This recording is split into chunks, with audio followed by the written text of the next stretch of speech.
এক বাদশার একটি বাগান ছিল। বাগানটি ছিল অনেক বড় এবং বিভিন্ন স্তর বিশিষ্ট। বাদশার একজন লোককে ডাকলেন, তার হাতে একটি ঝুড়ি দিয়ে বললেন, আমার এই বাগানে যাও এবং ঝুড়ি বোঝাই করে নানা রকম ফলমূল নিয়ে আসো। যদি তুমি ঝুড়ি ভরে ফল আনতে পারো আমি তোমাকে পুরস্কৃত করব, কিন্তু শর্ত হলো বাগানের যে অংশ তুমি পার হবে সেখানে তুমি আর যেতে পারবে না।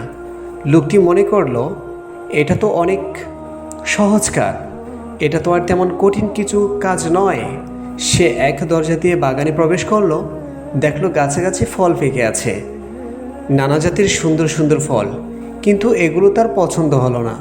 সে বাগানের সামনের অংশে গেল, এখানকার ফলগুলো তার কিছুটা পছন্দ হলো, কিন্তু সে ভাবল আচ্ছা থাক, সামনের অংশে গিয়ে দেখি সেখানে হয়তো আরও উন্নত ফল পাওয়া যাবে, সেখানে থেকেই ফল নিয়ে জড়ি পড়ব।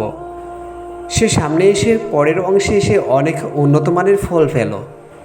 এখানে এসে সে তার মনে হলো এখান থেকে কিছু ফল ছিঁড়ে নেই, কিন্তু পরক্ষণে ভাবতে লাগলো যে সবচেয়ে ভালো ফলই জড়িতে নেবে। তাই সে সামনে এগিয়ে বাগানের সর্বশেষ অংশে প্রবেশ করলো। সে এখানে এসে দেখল ফলের কোনো চিহ্নই নেই। অতএব সে আফসোস করতে লাগলো আর বলতে লাগলো, হায়, আমি যদি বাগানে ঢুকেই ফল সংগ্রহ করতাম তাহলে আমার জুড়ি এখন খালি থাকতো না। আমি এখন বাদশাকে কি করে মুখ দেখাবো?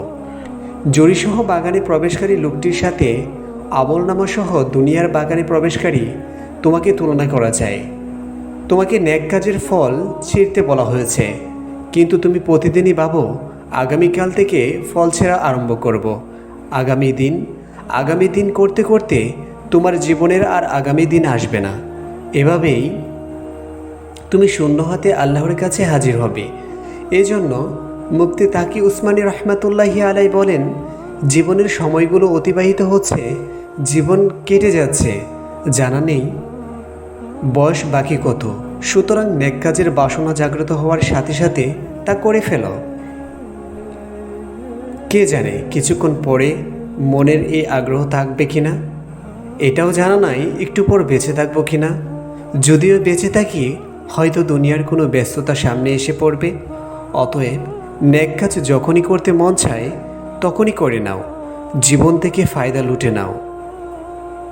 তাই জীবন নামক আল্লাহর অনুগ্রহে দেওয়া বাগানের বিচরণকালে আমলনামার বিশেষ ঝুড়িতে যখনই সুযোগ পাওয়া যায় তখনই নেকি নামক ফল দিয়ে প্রথম থেকেই বড়া শুরু করে দাও। পরে সময় পাওয়া যাবে কিনা জানা নেই। আল্লাহ সুবহানাহু তাআলা সবাইকে তৌফিক দান করুন। আমিন।